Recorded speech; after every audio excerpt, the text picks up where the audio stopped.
Hey guys, Garrett back for Sableye the Mind Sculptor with another commander deck. So today we're going to be looking at Arjun the Shifting Flame. This deck kind of started out as a Locust God deck, and then I just realized I could make this an Arjun combo deck very easily, and so that's where it ended up.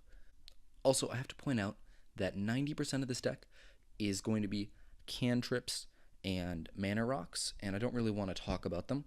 You can look at my selection in the deck list, and a lot of the cantrips are there for budget reasons. A lot of the mana rocks are going to look weird, but that's because I really needed them to produce color mana for a few of the cards later in the deck. So without further ado, let's just hop right into it. Arjun is a 5/5 for 6 with flying that says whenever you cast a spell, put the cards in your hand on the bottom of your library in any order, and then draw that many cards. So the big draw of Arjun is that he lets you cycle through your deck very quickly and look at a lot of cards. So with that in mind, let's move on to the first cards of the deck. These are the important lands, the utility lands. I did not include the fixing lands. You just can use Izzet fixing lands. This deck is pretty budgeted, but this deck also isn't all that mana intensive, so you can definitely a good candidate for the Swiftwater Cliffs, Guildgate, Evolving Wilds kind of mana base, rather than the Fetch Shock. So moving on, we've got some very important cards in the deck. Alhammarret's Archive, which lets you draw twice as many cards, and Thought Reflection, which also lets you draw twice as many cards.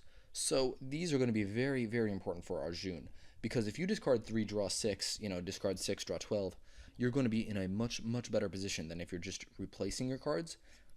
And this is one of the fastest ways that you can earn card advantage in this deck. These cards definitely very key, and they're also very key to being able to win the game later. Next, we have Future Sight and Melek Izzet Paragon.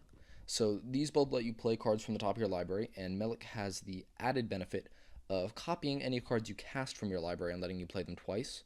These are also both very key in this deck because they let you cycle your hand without having to give up a card, and because most of the deck is cantrips, you're actually usually going to be gaining cards on that deal, especially with Melek. Then a few more sources of card advantage. Jori and Ruin Diver, who will just draw you a card every time you play a second spell a turn, which is going to be pretty much every turn. She's basically a card a turn for free. And Temple Bell, which taps to let every player draw a card. You are going to be breaking the symmetry on this with your Thought Reflection, your Alhammarret Archive, and you're just going to be winning the game in a lot of situations where Temple Bell's good, so it's definitely good for this deck. It also combos with our next card, Paradox Engine, which says whenever you cast a spell, untap all permanents, all non-land permanents you control.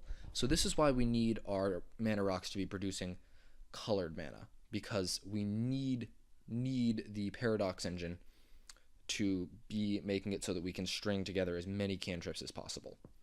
So now that we have established we're going to be cantripping 3, 4, 5 times a turn using the whole Paradox Engine combo, and we'll be gaining card advantage with Temple Bell, Melek, Alhammarret's Archive, that kind of thing. How are we going to win the game? First, we've got Niv Mizzet the Firemind. Whenever you draw a card, it deals 1 damage to each player, and then you can tap to draw a card. The important part of this is the damage, because we're going to be drawing 7 cards every time we play a card. So you can kill pretty much any creature within a few activations, and you can kill players actually surprisingly quickly as well. On the same theme, we have Psychosis Crawler, who will make each player lose 1 life whenever you draw a card, each other player lose 1 life when you draw a card, which will also put people out of their misery very quickly when you're drawing 6 or 7 cards a turn with Arjun.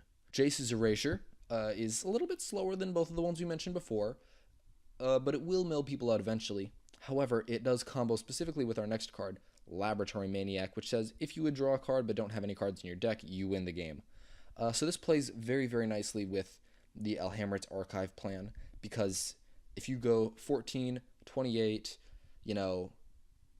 40, 56, you're going to run out your deck very quickly, and Lab Maniac gets very good. It's what? If you start at 7, you go 14, 28, 56, win. So if you can cast 4 spells and you have Arjun and Alhammarret's Archive, you just win the game with Lab Maniac.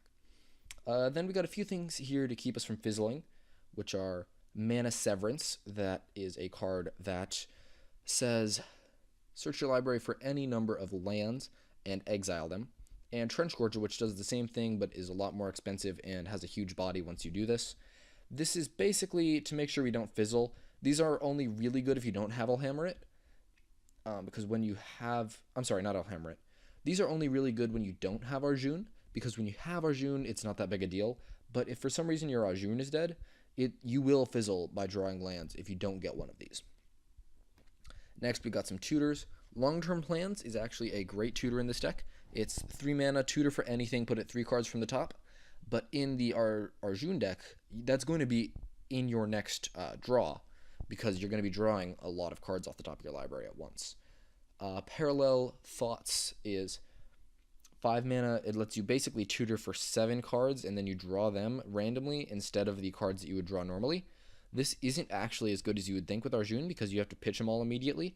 But again, this is another one of those cards that lets you win even if you don't have Arjun. You draw out basically your Paradox Engine, your Temple Bell, and an Alhammarret's Archive, and then a whole bunch of different cantrips to let you go through that whole stack, and then you can actually just win without Arjun.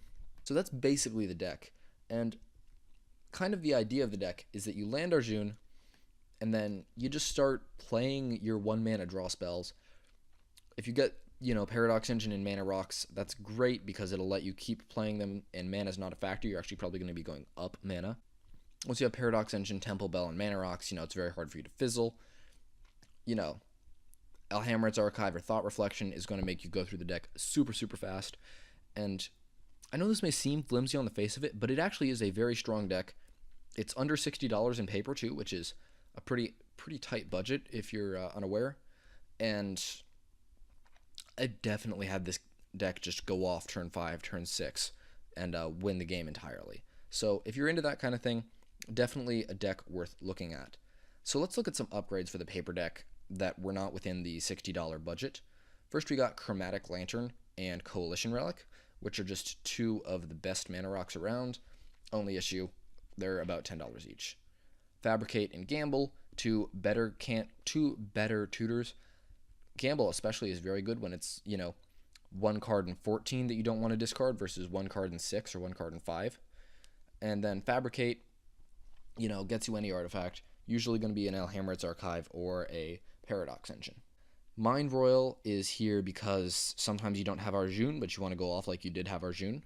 Basically, it's the same thing as him.